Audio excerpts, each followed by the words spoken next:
Bom, boa tarde a todas as pessoas que nos escutam. Eu sou o Gabriel Corrêa, sou diretor de Políticas Públicas do Todos pela Educação e hoje tenho satisfação e honra de mediar essa mesa sobre o ensino médio brasileiro. Vou começar voltando aqui a apresentação em ordem alfabética dos nossos painelistas, começando pelo Alexandro Santos, diretor de Políticas e Diretrizes da Educação Integral Básica do Ministério da Educação, secretária Fátima Gavioli, secretária de Educação do Estado de Goiás, e secretário Zezinho Sobral, secretário de Educação e vice-governador do Sergipe e também presidente do CONSED. Bom, muito obrigado pela presença de vocês.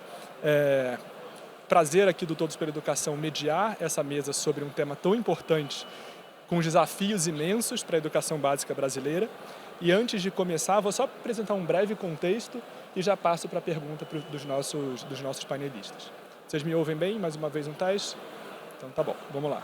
Bom, gente, por que a gente decidiu fazer esse painel sobre o ensino médio brasileiro? Então, só dando um contexto muito rápido dos últimos anos, o ensino médio brasileiro ele tinha um modelo em vigor até o ano de 2016, em que uma medida provisória do governo Michel Temer, depois convertida em lei em 2017, trouxe um novo modelo, uma nova arquitetura curricular para o ensino médio brasileiro. O modelo que em 2020 começa a implementação ainda em formato piloto em alguns estados, em 2021 em maior escala a implementação desse novo modelo, mas com diversos desafios de implementação, inclusive a pandemia aí no meio do caminho. Diante de tantos desafios, houve também uma mudança de governo de 2022 para 2023 e o novo governo eleito promove uma ampla consulta pública, um diálogo com estados, com sociedade civil, com estudantes e professores. Não? Vocês estão me escutando, gente? Tem gente com problema. Queria pedir só para a produção aqui, tá bom? Obrigado. Desculpa aqui. Então começa a implementação desses desafios e na mudança de governo, o governo federal decide promover essa consulta pública que culmina num projeto de lei do governo federal enviado para o Congresso Nacional, um projeto de lei de mudanças no ensino médio que é aprovada depois de muito debate, uma ampla participação do MEC, uma convergência importante no Congresso Nacional, uma nova lei que realiza novas mudanças no ensino médio em 2024. A partir disso, novas diretrizes curriculares nacionais, então tem bastante mudança acontecendo, já teve lá em 2017, agora novamente uma série de mudanças acontecendo. E com isso, e a partir disso também, vários vetores importantes para o ensino médio sendo ampliados nos estados brasileiros. O ensino médio em tempo integral, o ensino profissionalizante, então há vários processos, vários vetores andando no ensino médio brasileiro que apontam, a nosso ver no Todos pela Educação, para um caminho muito positivo.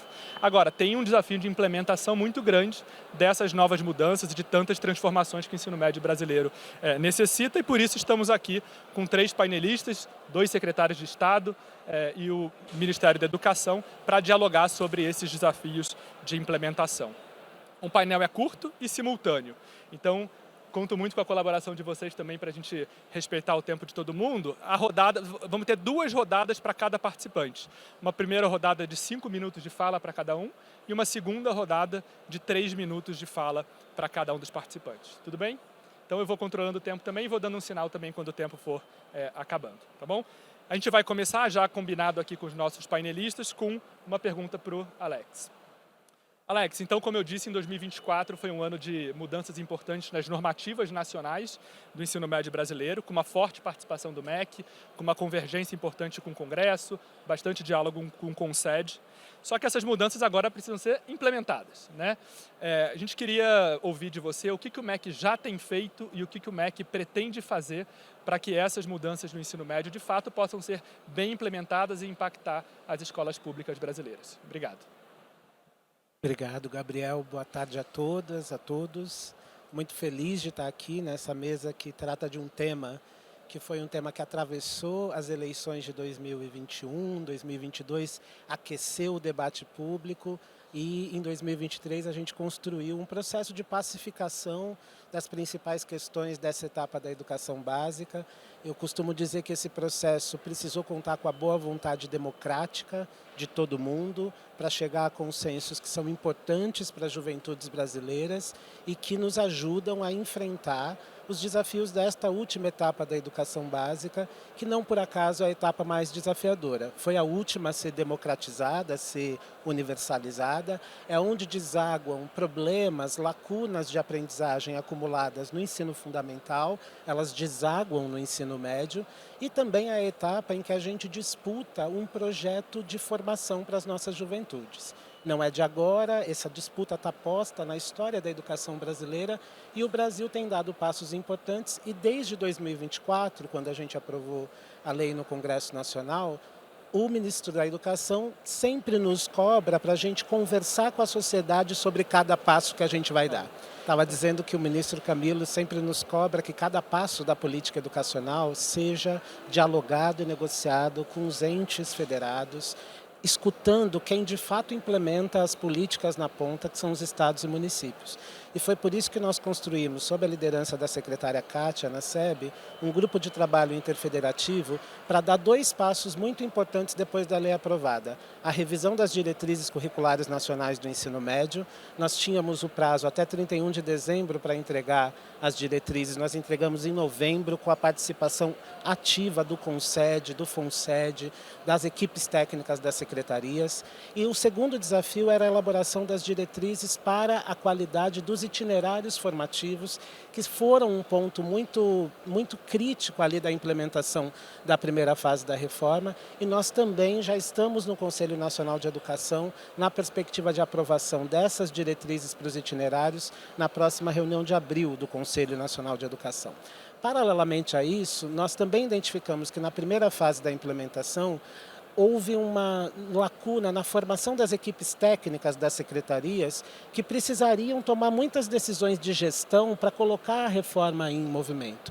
Por isso, o Ministério da Educação construiu, junto com a Fundação Joaquim Nabuco, do Recife, um curso de formação para equipes técnicas das secretarias, uma especialização para capacitá-los na tomada de decisão sobre a implementação em cada território. Nós formamos 216 técnicos de todas as secretarias de educação, de todas as unidades da federação, para que eles pudessem liderar o processo de implementação na ponta. E agora nós estamos construindo, junto com a CAPES, a formação para todas as equipes gestoras de cada uma das escolas de ensino médio do Brasil. As 20 mil escolas de ensino médio no Brasil terão as suas equipes de gestão formadas para compreender as mudanças do ensino médio e aquilo que cada equipe gestora precisa fazer para garantir que em cada escola a qualidade que a gente sonhou seja realizada de verdade. Agora, esse processo de implementação, ele não pode ser visto apenas como uma ação do governo federal. O mais importante nesse momento é o regime de colaboração entre a União e os estados que implementam na ponta a política do ensino médio. Se a gente não tiver muito azeitado nesse processo, a gente não consegue realizar juntos aquilo que é importante, que não é só o currículo. A reforma curricular é uma peça dessa estrutura, mas a gente tem que olhar para a infraestrutura das escolas, a gente tem que olhar para a formação dos professores e gestores, a gente tem que olhar para como que as aprendizagens foram impactadas pela pandemia lá no ensino fundamental e agora estão chegando no ensino médio com os nossos estudantes com defasagem de aprendizagem. Nós temos que olhar para a avaliação, a mudança que a gente vai precisar fazer no Enem e no SAEB para endereçar no sentido correto a reforma que a gente conseguiu construir e, sobretudo, nós precisamos cuidar com muita atenção das desigualdades educacionais desse país. Implementar o ensino médio na capital de São Paulo é muito diferente do que implementar o ensino médio no interior do Amazonas. Implementar o ensino médio no sertão mineiro é diferente de implementar o ensino médio no Distrito Federal. Então, em cada contexto, as desigualdades e as especificidades precisam ser levadas em conta no desenho de como a reforma aterriza em cada território. E é nessa direção que a gente tem reconhecido a liderança de cada Secretaria Estadual de Educação, mas também tem reconhecido que o MEC tem muito a contribuir e precisa ocupar esse lugar. Talvez um tropeço que nós cometemos na implementação da reforma de 17 foi ter apagado o MEC da coordenação da política educacional.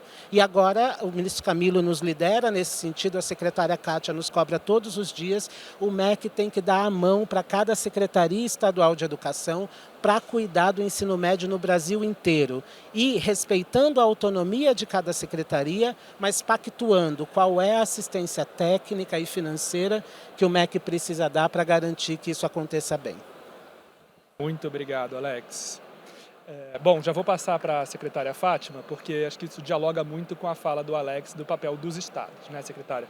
Você lidera um estado que atingiu o maior IDEB entre as redes públicas de ensino médio em 2017, 2019, 2023. Você está aqui, tem vários colegas seus, secretários estaduais de educação nos assistindo.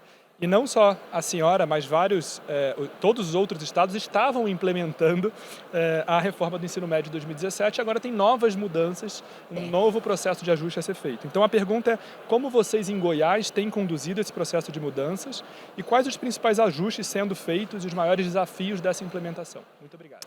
Muito bem, boa tarde a todos. Cumprimento aqui a mesa, Zezinho, Alexandre, todos vocês. Cumprimento meus colegas que estão aqui assistindo, os convidados, e quero falar de 2019. 2019 foi um ano de troca de governo estadual.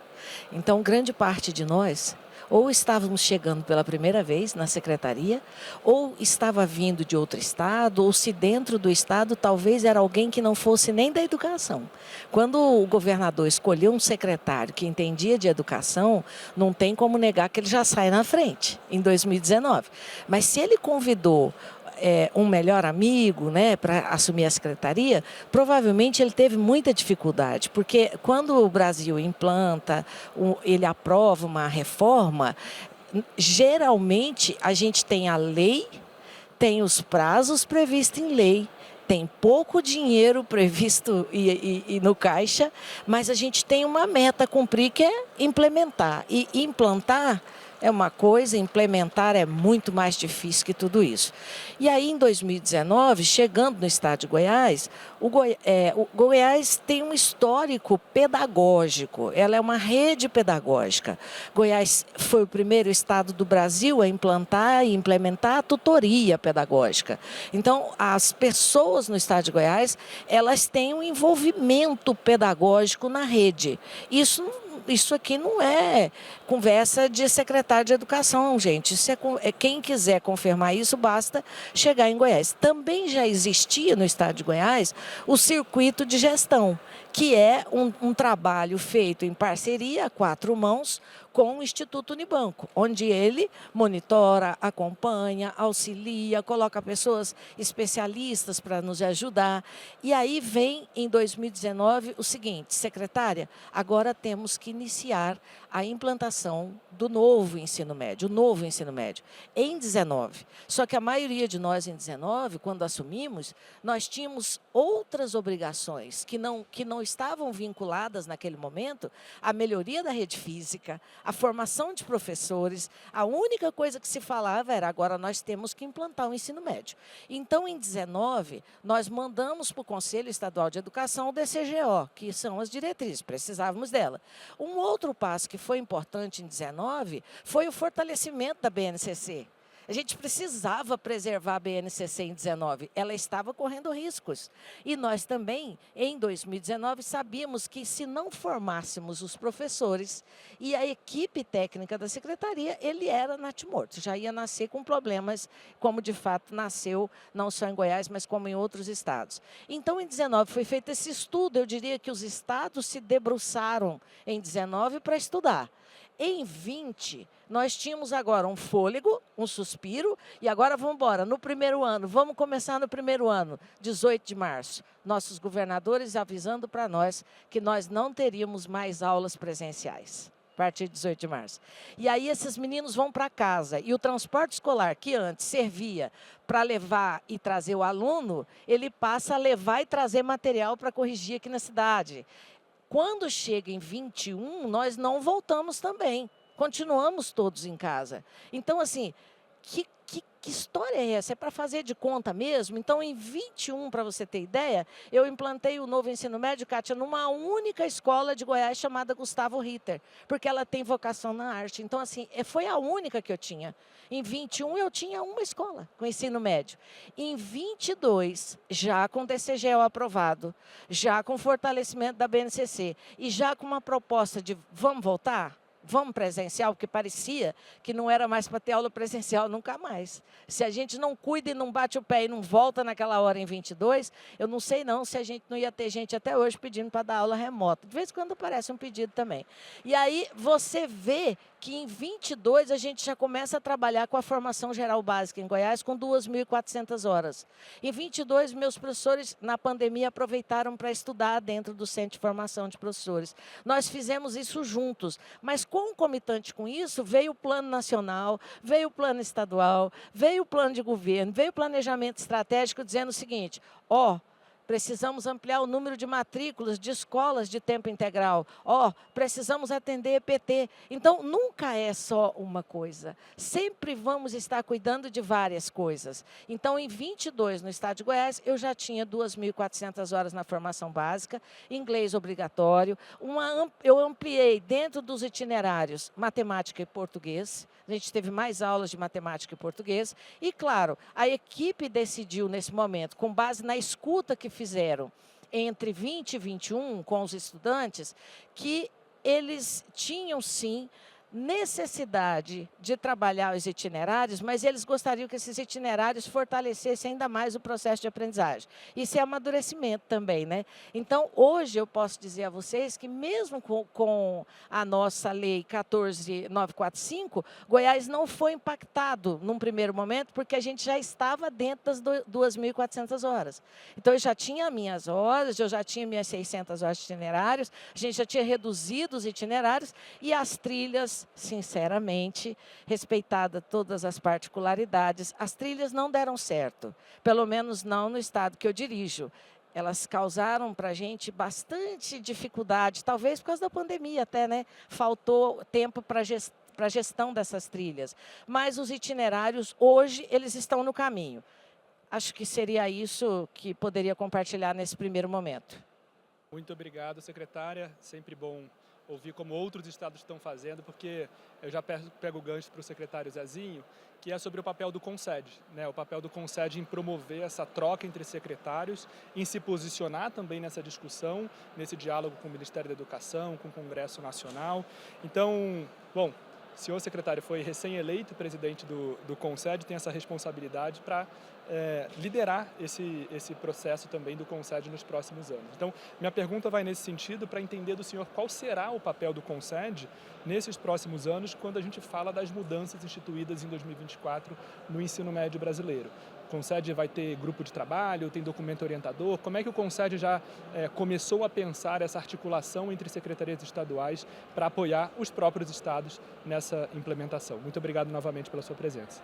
Boa tarde, Gabriel. Boa tarde, Alexandro, nossa querida Fátima e todos os colegas secretários que aqui se encontram nessa tarde e aos ouvintes e presentes. O CONSED tem produzido ao longo dos anos muita contribuição e nesse momento específico nós nos unimos, nós conversamos bastante, nós dialogamos, compreendemos a realidade de cada estado, de cada região do Brasil, as dificuldades que enfrentamos. Às vezes a gente fala de uma distância de um transporte e outros usam barcos, outros não têm sequer uma forma de chegar que não seja em determinados momentos do ano para poder ministrar as suas aulas e ter a capacidade de empreender e de implementar a educação. Essa política de implementação do atual ensino médio, e a gente precisa corrigir inclusive a linguagem, porque nós tínhamos uma linguagem do ensino médio tradicional, do novo ensino médio e, como disse a Fátima, a escola de tempo integral, porque ele trazia algumas diferenças. E eu entendo que o MEC enfrentou num primeiro momento, o primeiro discurso que ouvimos foi: vamos revogar o novo ensino médio. Esse era o grito de ordem, essa era a primeira apresentação que se falava em relação a essa política nacional. O ministro Camilo e a sua equipe entendeu que deveria dialogar, que deveria aprofundar essa temática, conversou com o DIME, conversou com as entidades, conversou com o CONSED, com diversas secretarias, reuniu contribuições de muitos institutos e conseguiu, na elaboração desse projeto de lei, que também foi debatido no Congresso Nacional, talvez unificar essa base de informação, o que é democrático, o que leva para todos os estados a oportunidade de ter uma base comum. Então temos hoje uma orientação única para a definição do novo ensino médio. Isso é importante e atende a todos os setores, porque traz a formação geral básica inserida na ampliação da carga horária, porque era necessário, obviamente, somos avaliados por português e matemática, mas traz também a formação socioemocional. Então, a gente tem um projeto de vida, a gente incorpora parte do tempo integral nesse contexto de lei, a gente traz também a formação técnico-profissionalizante, que é uma vertente que todos os estados têm implementado, têm fortalecido e valorizado. E agora o desafio de fazer acontecer essa política. Pela fala da Fátima e de todos os secretários que aqui se encontram, a gente tem um quadro hoje no Brasil de comprometimento de secretários de educação, de governadores. Nós hoje presenciamos aqui oito governadores presentes, né, nesse momento, nesse painel. Isso demonstra de que muitos outros não estiveram presentes, mas estão presentes na educação. O meu governador, em particular, já frequentou já visitou um terço das nossas unidades de ensino. Isso é muito significativo, não obstante Sergipe ter apenas 319, mas é uma presença marcante e uma decisão política em favor da educação. Acredito que a reunião que o presidente Lula fez com todos os governadores para tratar de educação básica, especialmente da alfabetização, também foi um chamado e uma convocação política de definição de política de Estado.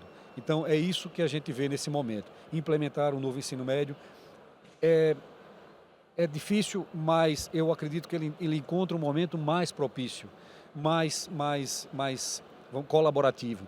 Então, o Concede hoje participa efetivamente de uma relação de compartilhamento de experiências. Nós buscamos auxiliar e apoiar os colegas uns aos outros e não obstante as diferenças regionais e de estados e as realidades de cada um, todos estão sintonizados nesse mesmo pensamento e acredito que nós teremos um resultado eficiente.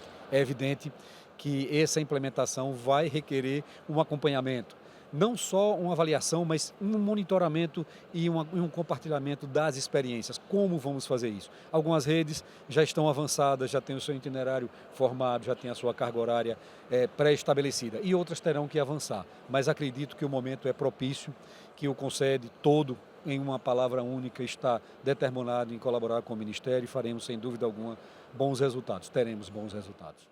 Muito obrigado, secretário. Obrigado também aos painelistas por estarem respeitando muito bem o tempo, então isso nos ajuda bastante também. Eu vou fazer a nossa segunda rodada de perguntas na ordem inversa, então começando com o secretário Zezinho, depois a secretária Fátima, depois o professor Alexandro. E é uma pergunta única para vocês três, que é quando vocês três falaram dos desafios de implementação que isso tem, né? Quando a gente pensa nesses desafios, se vocês pudessem destacar uma questão que realmente é uma preocupação que vem na cabeça de vocês nesse novo processo de implementação, como a secretária Fátima falou, a lei de 2017 começa uma implementação ainda muito tímida em 2021, com mais força em 2022, agora tem novas normativas. O que vem na cabeça em termos concretos mesmo de desafios dessa implementação e, se quiserem, inclusive, se arriscar, o que pode ser feito para a gente conseguir superar esse desafio. Então, a gente tem mais 3 minutos e meio para cada um, e aí puderem fazer, inclusive, as suas considerações finais nessa última fala, eu agradeço bastante. Então, secretário. Nós entendemos que qualquer política, para ser implementada, ela requer investimento. Então, eu entendo que o grande desafio para a implementação dessa política são os recursos necessários para que ela aconteça.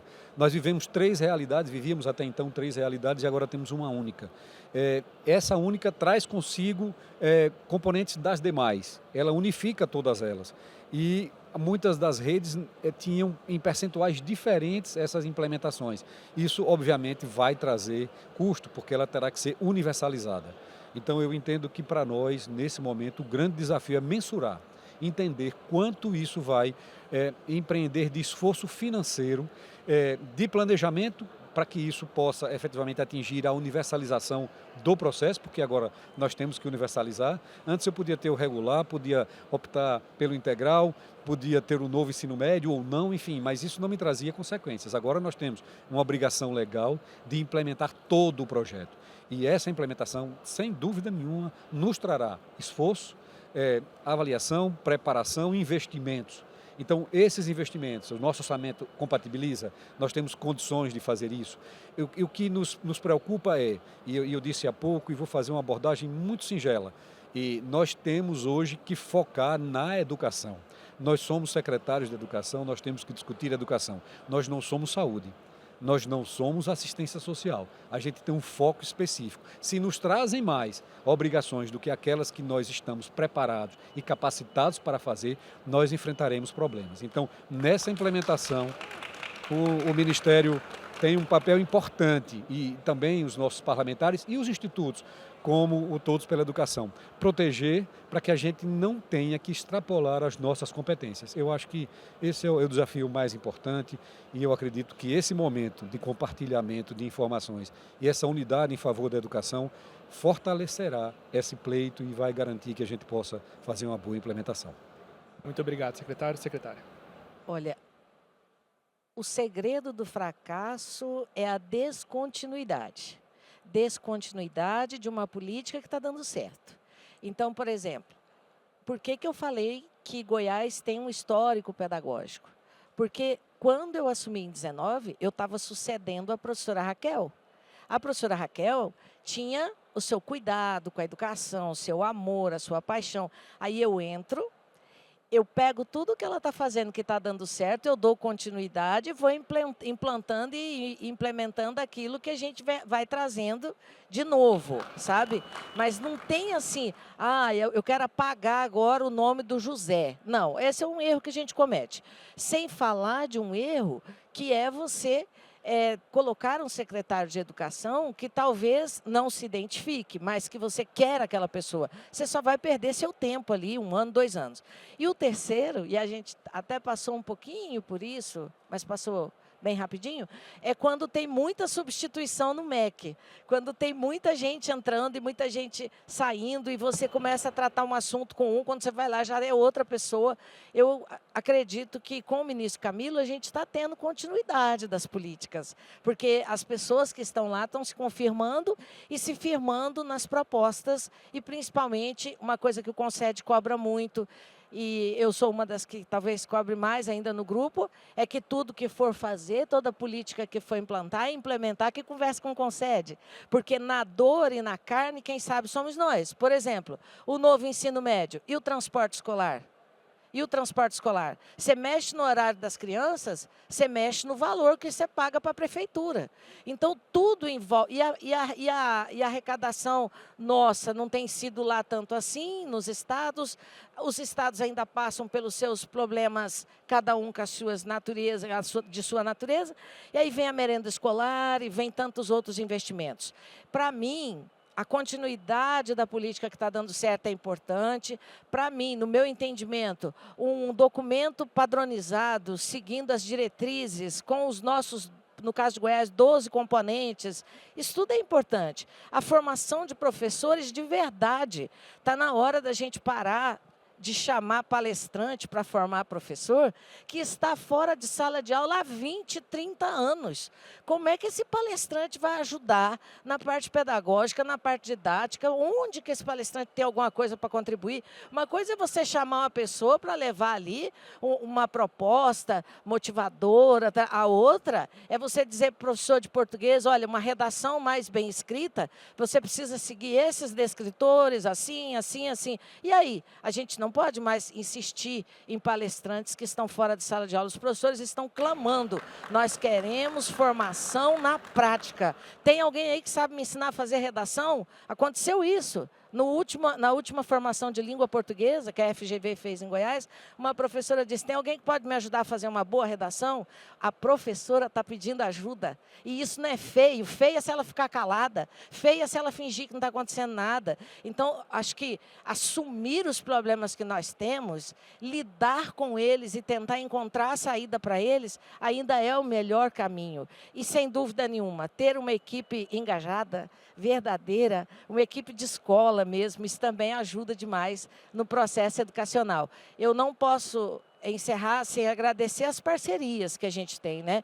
Nós temos um relacionamento fantástico com o MEC, Você viu o governador hoje agradecendo ao ministro Camilo. Então, assim, que bom que o Brasil não está cuidando de partidos e está cuidando da educação sem partidos, né? E também quero agradecer aqui, no caso da Escola de Tempo Integral, Instituto Natura, Sonho Grande, Fundação Lehman. Nós somos muito abençoados quando a gente conta com essas pessoas, porque às vezes a minha visão parece estar certa, mas quando chega lá o Ricardo, quando chega a Ana e eles conversam com a gente, você vê, eu posso ir por esse caminho. Então, sempre ter a oportunidade de conversar com Cláudia, com esse povo, tem ajudado bastante também lá no estado de Goiás. Obrigada. Eu que agradeço, secretária, é muito bom e continue contando com a parceria, sociedade civil e poder público, que é tão importante para a gente avançar. Alexandro, por favor.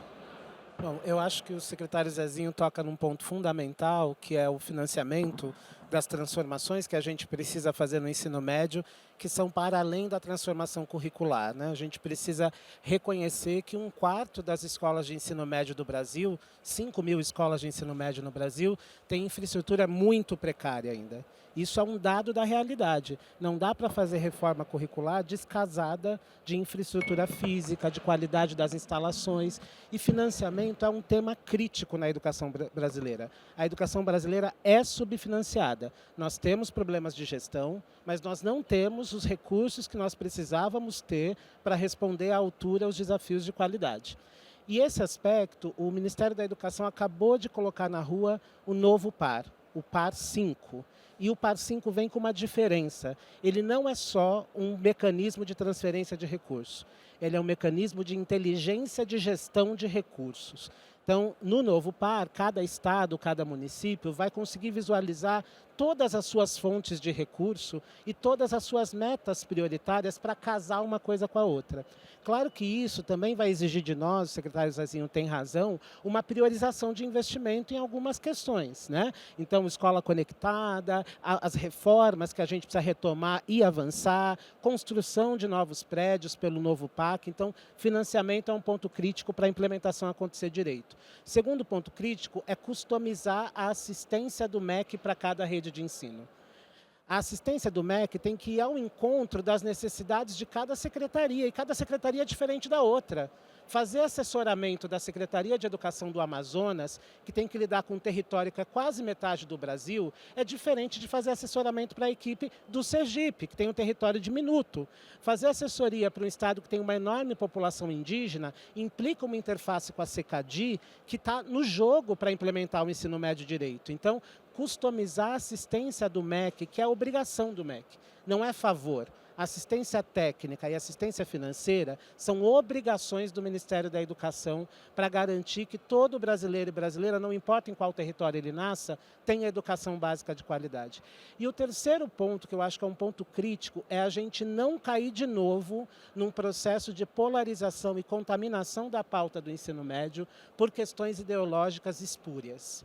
A gente precisa sustentar o consenso que nós construímos sobre as bases para o ensino médio de qualidade. Ampliação da formação geral com qualidade da formação do professor e da professora, casamento entre o ensino médio e a educação profissional e técnica. Nós queremos, sim, que os meninos no ensino médio tenham acesso a uma boa formação geral básica e a uma excelente formação para o mundo do trabalho e investir na extensão da jornada, porque o ensino médio, como eu disse no começo, é nele que desaguam as defasagens de aprendizagem de toda a educação básica.